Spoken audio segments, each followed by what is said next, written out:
When a video game truly strikes a chord with players across the political and cultural spectrum, you would expect the community to celebrate. In the case of Clair Obscur Expedition 33, however, a small but loud faction of internet reactionaries decided to manufacture outrage over one of the most celebrated new releases in recent memory. This is Marks on Media, and today I'm talking about the success of Clair Obscur Expedition 33 and the weirdo accounts attacking it on X for no reason whatsoever. Now, let's get into it. Marks on Media.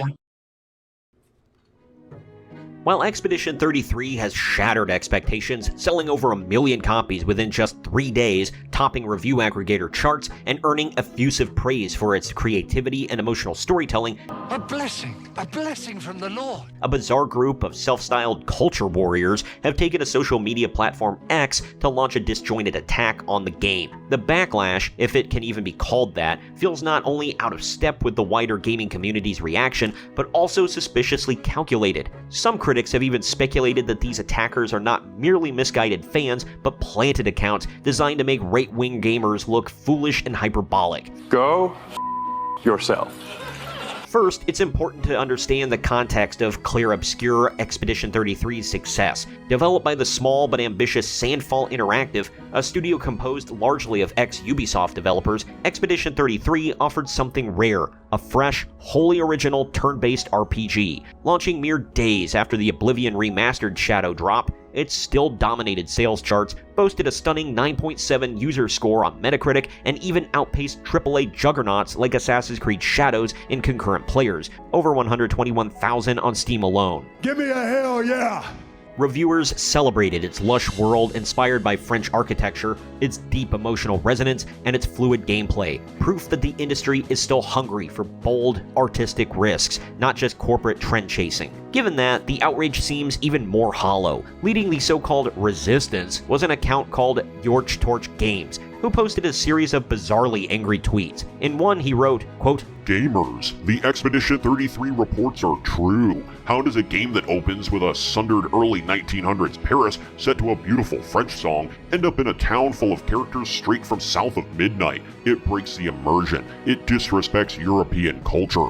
The complaint that the fictional city of Lumiere should conform rigidly to early 20th century France radical demographics immediately falls apart under the slightest scrutiny. Expedition 33 isn't a historical simulation. It's a fantasy world loosely inspired by European aesthetics, not an alternative history textbook. When another user pointed out the obvious that Lumiere isn't even real and that the game's setting is an imaginative reimagining of French culture, Yorch doubled down, posting even longer screeds, accusing the developers of pushing DEI, diversity, equity, and inclusion initiatives, and sloppy diversity. What the hell is even that? In a surreal thread, Yorch suggested that the mere presence of black characters in an otherwise white-coated fantasy world was tantamount to an attack on Western civilization. This wasn't an isolated meltdown. Jean de la Rose, another user, piled on.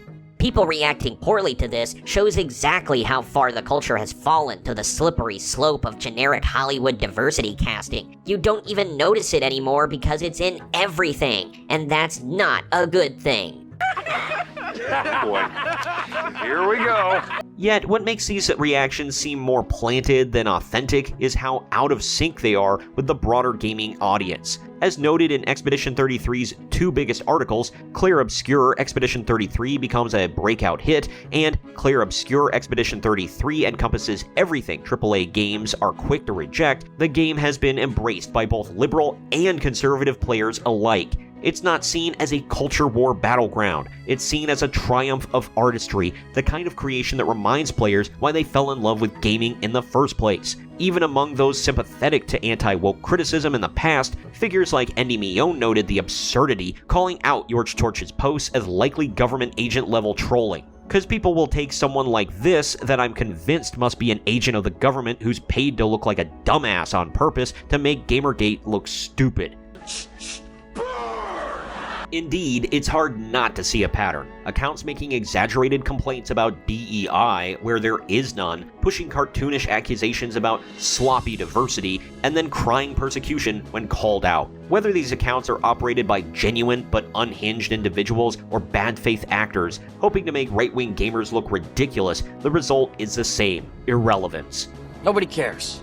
Meanwhile, the real gaming community moves forward. Players are enamored with Clair Obscur Expedition 33's beautiful world, haunting story, and innovative combat system. Reviewers hailed it as a wake-up call to AAA publishers who have chased empty trends for too long. Sandfall Interactive succeeded precisely because they didn't make a political statement, they made a beautiful, heartfelt game that put artistic vision first. If anything, the manufactured outrage serves as a grim reminder that when something good and pure succeeds, there will always be weirdos desperate to tear it down for attention.